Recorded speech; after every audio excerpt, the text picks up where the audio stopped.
Welcome to the deep dive. We are here to give you that distilled insight you need. And today, we're diving into anxiety. It's just that universal human thing, isn't it? Absolutely. Everyone feels it. Yeah, whether you're dealing with, big financial decisions or maybe feeling stuck about a career change or even just the everyday crush of deadlines, finding real, lasting peace. It often feels, well, almost impossible. Completely out of reach sometimes. Exactly. So we explored a source that offers more than just thoughts on this. It's a practical guide, really, centered on one incredibly potent biblical passage, Philippians chapter 4, verses 6 and 7. Classic. Right. And our goal today is to, cut through the usual noise, pull out those timeless, universal principles hiding in plain sight there, ideas about confidence, about prayer, about deep peace, and really show how they connect to the very real, very modern challenges you face. And what's so powerful about this specific passage, I think, is its clarity. It doesn't just say, don't worry, be happy. It offers a specific spiritual action to replace the worry. Ah, okay. A replacement. Yes. We're looking for that aha moment. Mhm. How do we actually put down the burdens we carry? This deep dive is really about understanding the mechanics of that surrender. Okay, good. Let's get right into that core command then, because it starts with something that sounds, well, notoriously difficult. It does. The foundation is be anxious for nothing. And you Right. kind of have to stop right there, don't you? Because most people hear that and immediately think, are you kidding me? That's impossible. Right. My anxiety is justified. My problems are real. Exactly. My bills, my job, this situation. It feels dismissive almost. But the text anticipates that, I think. It acknowledges the pull towards worry, Mm. but then it pivots. It commands a replacement behavior. It says, okay, instead of letting anxiety consume you, Hmm. you need to take this specific action. In every situation, with prayer and supplication and with thanksgiving, present your requests to God. Okay, so prayer and making requests, that makes sense when you're worried. But adding Thanksgiving in there, that part can feel a bit counterintuitive, can't it? Especially when you're genuinely feeling crushed by something. That's a really common sticking point. Why Thanksgiving? Is it just like pretending everything's fine? Yeah, like spiritual bypassing. But that's actually where the genius of it lies, I think. See, the anxiety mechanism, it tends to zoom in, focusing all your mental energy on the threat, the lack, the problem. Right. Tunnel vision. Exactly. So Yeah. by deliberately introducing gratitude, even if it's just a simple thank you for listening or thank you for getting me through last time, you are actively interrupting that negative feedback loop. Okay. It's an interrupt. It's a powerful one. This spiritual response prayer plus intentional gratitude, it's like the direct countermove to that internal chaos.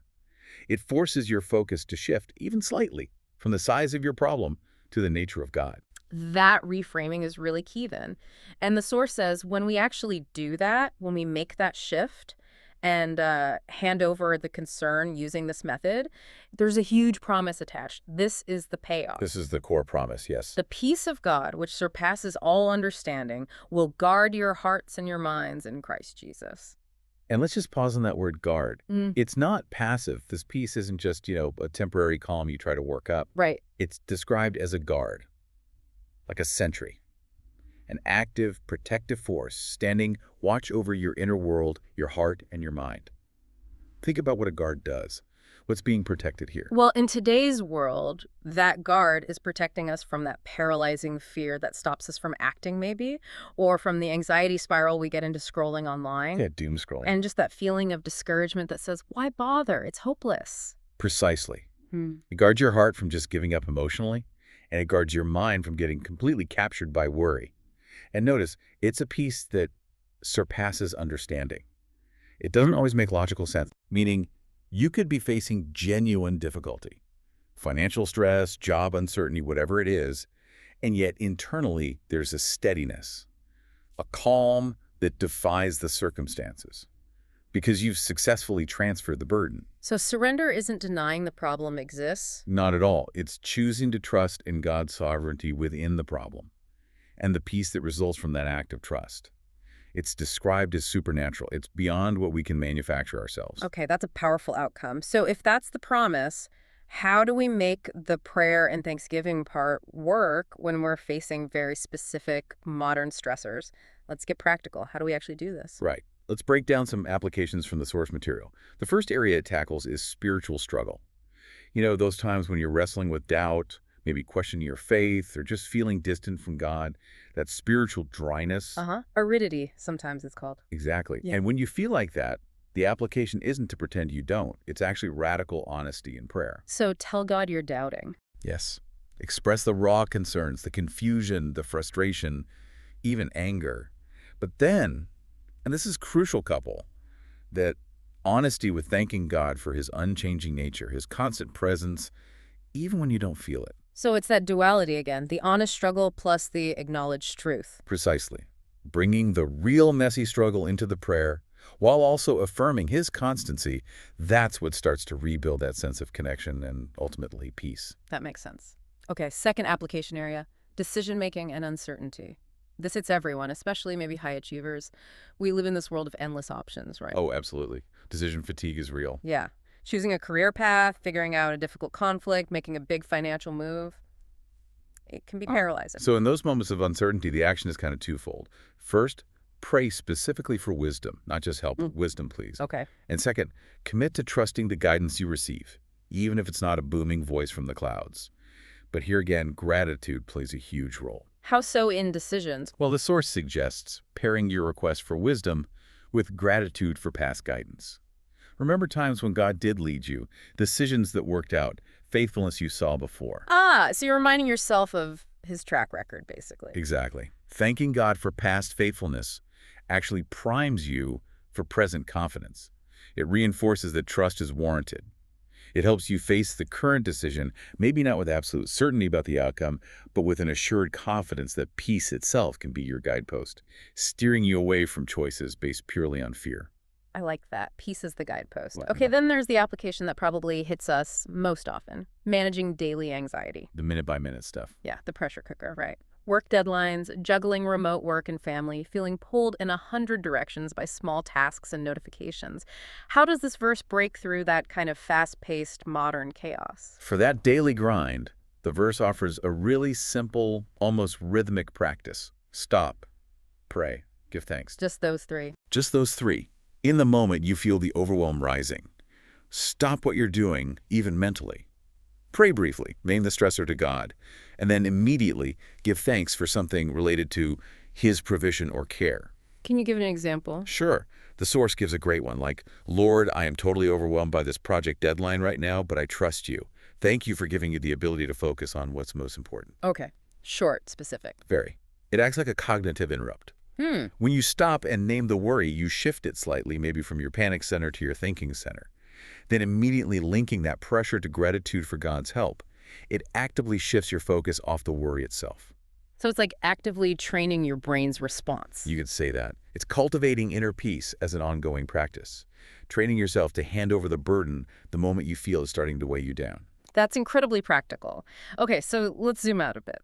We've seen the command, the promise, the practical steps.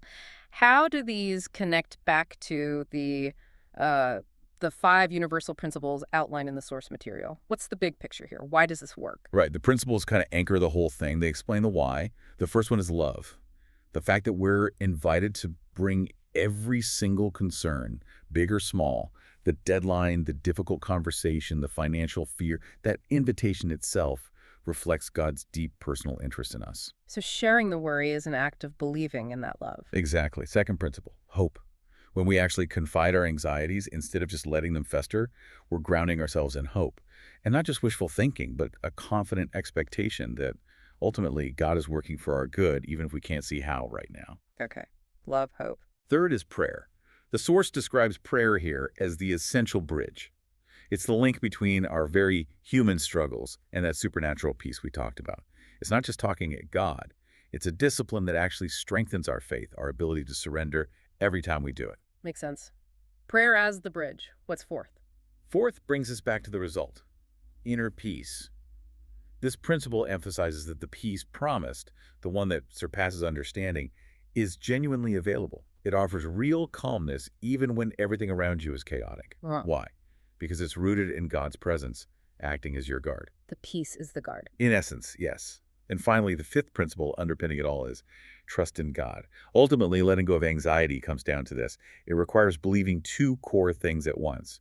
That God is powerful enough to handle whatever we're facing, and also personal enough to care about the details of our lives. Powerful enough and personal enough. That's a good summary. Trust is what allows you to genuinely leave the burden after you've prayed about it, letting that guard do its work. Wow. Okay, this has been a really helpful deep dive into the mechanics, not just the idea of finding that assured calm.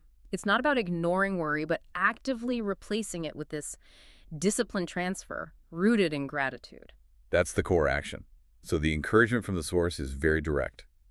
Today, right now, if you're feeling anxious, doesn't matter if it's a small frustration or a huge challenge, try this. Stop.